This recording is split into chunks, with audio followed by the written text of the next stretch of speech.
अभान का यदि तुम सृष्टि का आभान कर दो, ऐसी स्थिति में पहुंच जाओ कि यह का भान न होए, वह का भान न होए, मैं का भान न होए, तो उस अभान के साक्षी के रूप में तुम रहे।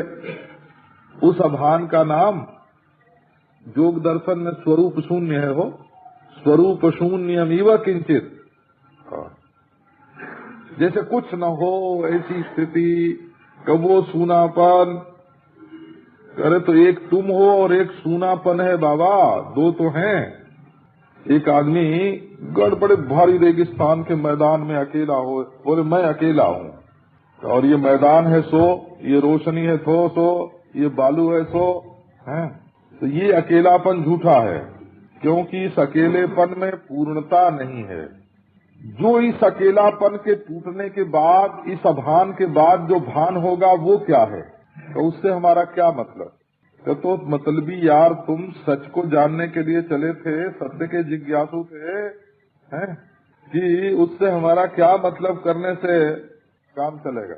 जो विचार से कतराते हैं वो बुद्धि के निर्बल हैं, निर्बल बुद्धि है, विचार शक्ति नहीं है, वो सत्य के जिज्ञासु भी नहीं है। क्यों नहीं तुम इस बात को समझ लेते कि केवल अभान दशा का जो साक्षी है सो तो तुम हो, और ये जो भान हो रहा है ये क्या है? तो वेदांत सिखाता है ना, क्या सिखाता है वेदांत? जन्माद्यस्य यतः, जन्माद्यस्य यतः, सारे दृश्यमान प्रपंच के कारणपने का आरोप ब्रह्म में कर दिया। ब्रह्म के स्वरूप में कारणत्व की योग्यता नहीं है, और सारा का सारा प्रपंच अभान में से ही निकला है, और अभान अपने अधिष्ठान से जुदा नहीं होता। तो ये संपूर्ण प्रपंच अपने आप से जुदा नहीं होगा। तो इसलिए देखो अंतर क्या पड़ता है, वो आपको सुनाते हैं। यदि केवल अभान को ही, अभान के साक्षी को ही तुम अपना आपा मानोगे, ये भी उपासना है। अभान के साक्षी को ही यदि तुम अपना आपा मानोगे, तो भान होने पर तुम्हारा दुश्मन निकल आया, और तब तुम जीवन मुक्त नहीं हो सकते।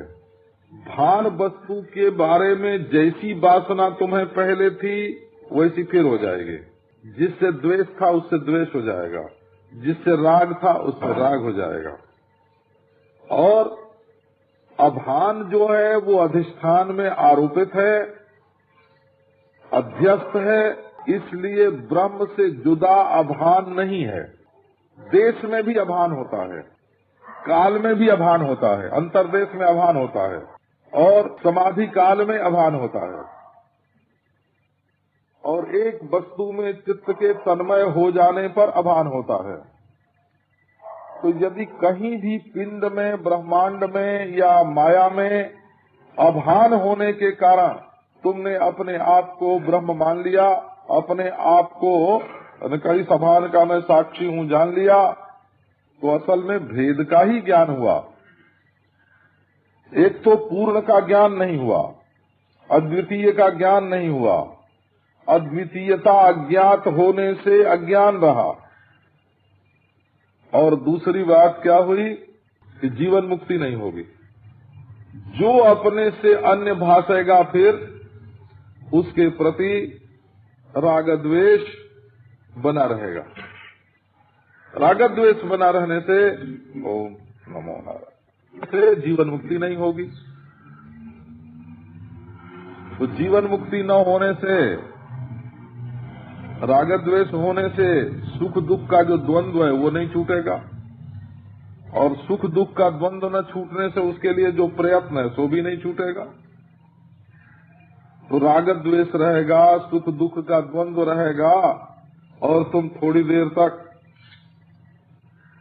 पीठ की रीढ़ सीधी करके बैठ जाओगे, या आंख के बीच में कोई रोशनी देख लोगे, हैं?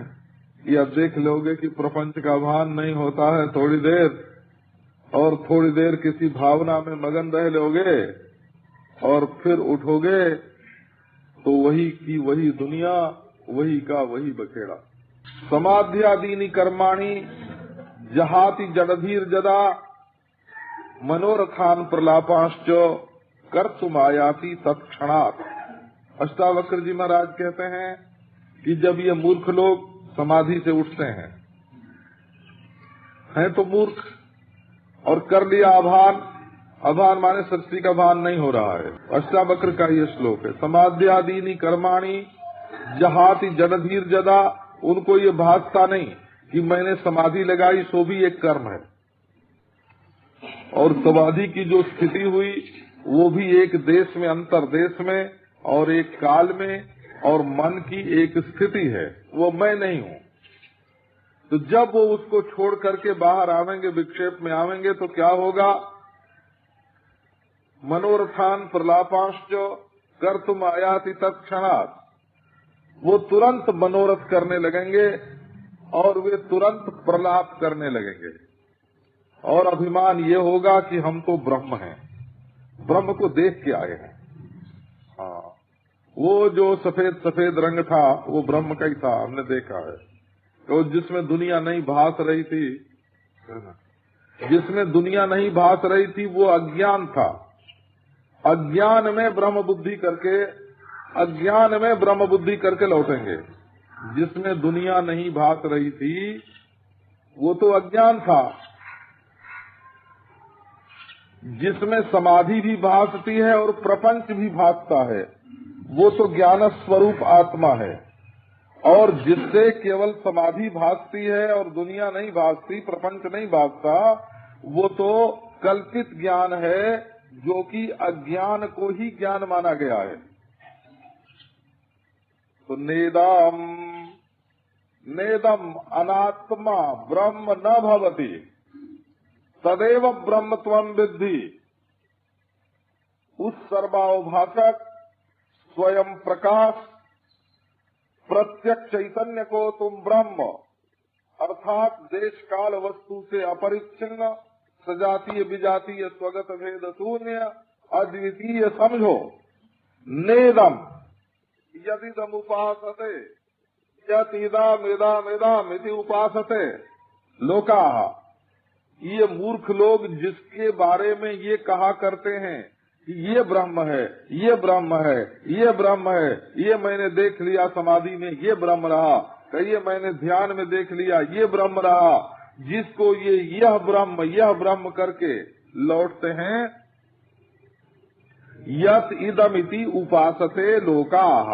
उपासते बहुवचन क्रिया है ना, इसलिए तदेव ब्रह्म त्वं विद्धि नेदम यदिदम उपास्य।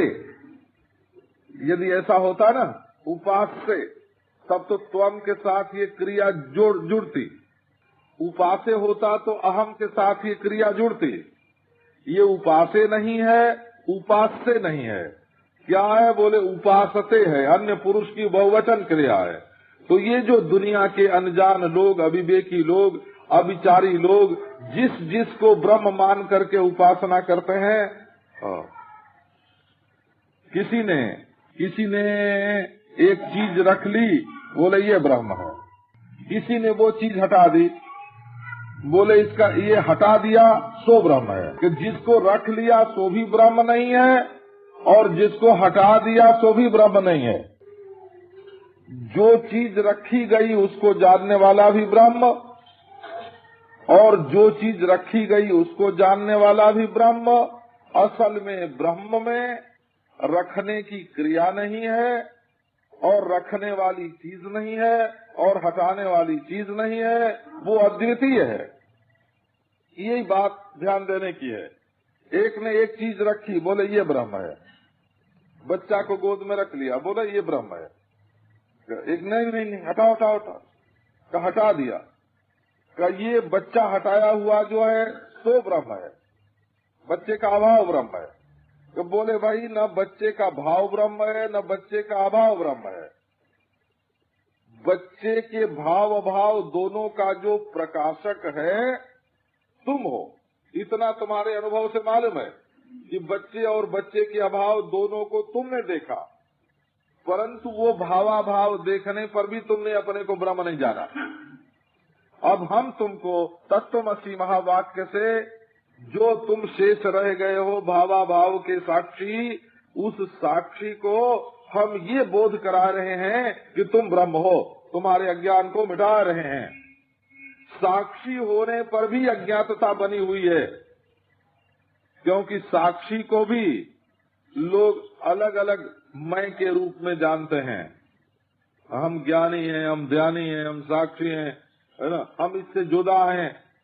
साक्षी में जो भिन्नत्व का संस्कार है कि मैं साक्ष्य से भाव अभाव से जुदा हूँ, ये संस्कार साक्षी के स्वरूप के अज्ञान के कारण है।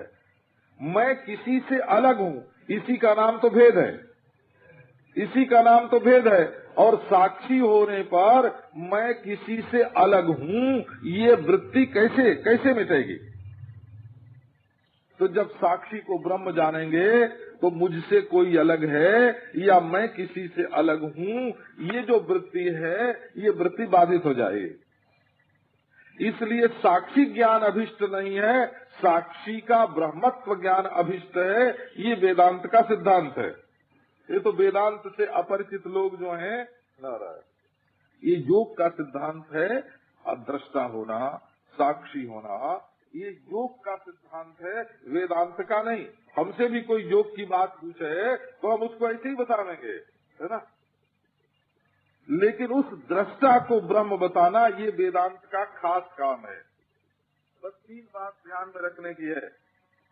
जीव भेदो जगत सत्यम ईशोन्यः इति चेत् त्रयम् त्यज्यते तैस्तदा सांख्य योग वेदांत सम्मते है। योग में अभान का साक्षी होता है, सांख्य में भानाभान दोनों का साक्षी होता है, विविक्त है। ये आप देखना, ध्यान दे लेना। योग में जब निरुद्ध वृत्ति है तब दृष्टा अपने स्वरूप में अवस्थित है, निरोध में, चित्त वृत्ति निरोध में। वृत्ति निरोध की चित्ताभाव नहीं है वहाँ, वृत्ति का निरोध है। चित्त तो ज्यों का त्यों है। योगस चित्त वृत्ति निरोधा। चित्त निरोध का नाम योग नहीं है, जो बाबा जी लोग, है ना, चित्त के निरोध का नाम योग है बोलते हैं, वो गलत बोलते हैं। चित्त के व्यवहार के निरोध का नाम योग है। योगस चित्त वृत्ति निरोधा। वृत्ति माने व्यवहार, और चित्त पिंड जो है, चित्त सत्व जो है, तो वो ज्यों का त्यों बना हुआ है। उस वृत्ति व्यवहार से शून्य चित्त का जो दृष्टा है उसको दृष्टा बोलते हैं। सांख्य योग कहता है कि बाबा चित्त चाहे व्यवहार करे और चाहे न करे, विवेक की दृष्टि से देख लो, दृष्टा तो असंग है। अब वेदांत बताता है कि देखो, इस तरह जो 1000 शरीर में 1000 दृष्टा मालूम पड़ते हैं, बोले तुम करता हो, हम दृष्टा हैं। जब आदमी बोलता है ना, तुम पापी हो, हम तो दृष्टा हैं। क्या तुम पुण्यात्मा हो, हम तो दृष्टा हैं। तुम तो सुखी हो, हम दृष्टा हैं। तुम दुखी हो, हम दृष्टा हैं। ये दूसरे को पापी पुण्यात्मा बनाना, दूसरे को सुखी दुखी बनाना, दूसरे को रागी द्वेषी बनाना है, और स्वयं दृष्टा होना, तो ये द्वैत ज्ञान है कि अद्वैत ज्ञान है? इसका नाम द्वैत ज्ञान है। सांख्य ने कहा कि चाहे कुछ भी भाषे, आत्मा तो विविक्त है, चेतन है, दृष्टा है, और जो कुछ दिखता है वो सब का सब प्रकृति का विलास है। कहीं भी राग संसृष्ट और द्वेष संसृष्ट नहीं होना, ये प्रकृति का जो परिणाम है राग द्वेष, उसमें अपने को रागी द्वेषी कहीं नहीं मानना। रागोपहतन ध्यानम, अपने विविक्त आत्म स्वरूप से दोनों के दृष्टा रहो। वेदांतियों ने कहा कि बाबा द्वैत ही नहीं है, निरोध में और अनिरोध में क्या फर्क? असल में अपना आत्मा जो है वो ब्रह्म है। तो जीव भेदो जगत सत्यम ईशो अन्यः इति चेत् त्रयम् त्यज्यते तैहि तदा सांख्य योग वेदांत सम्मति। जीव अलग अलग हैं, ये भेद छोड़ दो, और जगत सत्य है, ये अधिष्ठान सत्ता में बाधित है। जगत सत्य है कि जब जगत की सत्यत्व बुद्धि मिट जाए, और जब जीव भेद बुद्धि मिट जाए, और जब ईश्वर हमसे अन्य कोई परोक्ष सत्ता है, कि ये भ्रांति मिट जाए। भ्रांति के 3 रूप, जगत सच्चा है, ये भ्रांति का एक रूप है, और जीव बहुत से हैं, ये भ्रांति का दूसरा रूप, और ईश्वर कोई अन्य है, ये भ्रांति का तीसरा रूप। ये तीनों रूपों को बांधने वाला ज्ञान कौन सा है? कि मैं अखंड ब्रह्म हूँ। ये ज्ञान जो है ये तीनों भ्रांतियों को, इन तीनों भ्रांतियों को बाधित करता है। और ये अखंड ज्ञान कैसे होता है? नारायण। तो आप देखो, निषेध बोलते हैं, तदेव ब्रह्म तुमं विद्धि नेदम जद इदम उपासते। लोग जिसको इदम के रूप में उपासना करते हैं, इदम ना, ये नहीं है। तदेव ब्रह्म त्वं विद्धि, जो प्रत्यक्ष चैतन्य है उसी को तुम ब्रह्म समझो। जेन बाग अभ्युद्यते, जो चतुर्विध वाणी का प्रेरक, चतुर्विध बाग वृत्ति का जो प्रकाशक है, प्रत्यक्ष चैतन्य आत्मा, उसको तुम ब्रह्म जानो, उसको अद्वितीय जानो, उसको अखंड जानो। ये वेदांत का सिद्धांत है। ये वेदांत की वाणी, उपनिषद को ही वेदांत बोलते हैं बोला। और जो इस सिद्धांत को समझावे, किसी भी भाषा में समझावे, है ना, वो भले उसमें भाषा का भेद नहीं है, और अंग्रेजी में समझावे, है ना, फारसी में समझावे, अरबी में समझावे, हिंदी में समझावे, है ना, और वो गुजराती में, मराठी में, तमिल में, किसी भी भाषा में समझावे। जो ये समझावे कि आत्मा ब्रह्म है और इसके सिवाय दूसरा कोई अस्तित्व ज्ञात अज्ञात नहीं है, इसके सिवाय न जगत है, न जीव है, न ईश्वर है, ये जो अपना आत्मा है यही अखंड ब्रह्म है, ये ज्ञान देने वाली विद्या का नाम वेदांत है।